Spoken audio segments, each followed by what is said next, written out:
நமோ ரமணா. அன்றாடம் நாம் சொல்ல வேண்டிய ஸ்லோகங்களின் வரிசையில் கணபதி மந்திரத்தின் பொருளை பார்க்கலாம். ஏற்கனவே நாம் இந்த ஸ்லோகத்தை மட்டும் பார்த்திருக்கின்றோம்.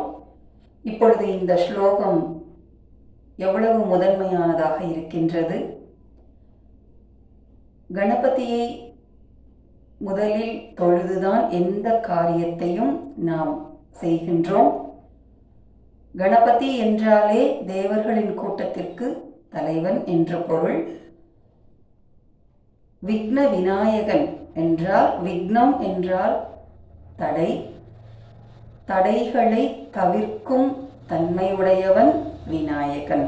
அதனால் கணபதிக்கு விக்னேஸ்வரன் என்ற பெயரும் இருக்கின்றது. ஆதலால் எந்த காரியங்களை செய்யும் பொழுதும் முதன்மையாக நாம் கணபதி மந்திரத்தை சொல்லி நாம் ஆரம்பிக்கின்றோம். இந்த மந்திரம் அனைத்து காரியங்களிலும் நமக்கு வெற்றியடைய உதவி புரிகின்றது.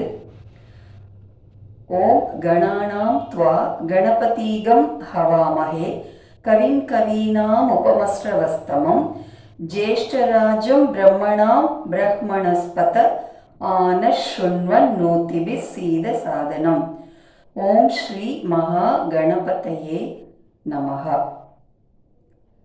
ஓம் கணானாம் த்வா கணபதீகம் ஹவாமஹே, தேவர்களுக்கெல்லாம் தலைவனாக விளங்கக்கூடியவனை ஹவாமஹே நாங்கள் போற்றி அழைக்கின்றோம்.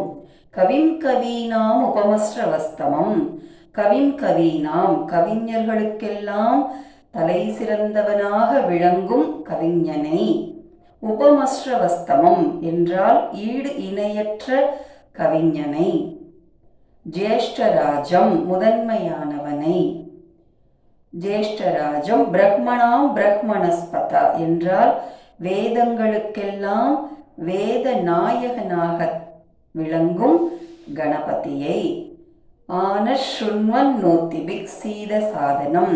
ஸ்ருண்வன் எங்களுடைய அழைப்பை கேட்டு, நக எங்களுக்கு, சீத சாதனம் விரைந்து வந்து எங்களை காத்தருள்வீராக. ஸ்ரீ மகா கணபதியே நமஹா, தேவர்களுக்கெல்லாம் தலைவனாக விளங்கும் மகா கணபதியை நாங்கள் வணங்குகின்றோம்.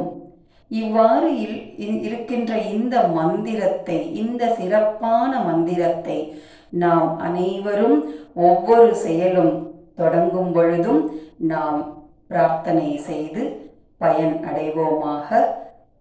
ஓம் கணானாம் த்வா கணபதீகம் ஹவாமஹே கவிம் கவீனாம் உபமஸ்ரவஸ்தமம் ஜேஷ்டராஜம் பிரஹ்மணாம் பிரஹ்மணஸ்பத ஆனஷுண்வன் நோதிபி சீத சாதனம்.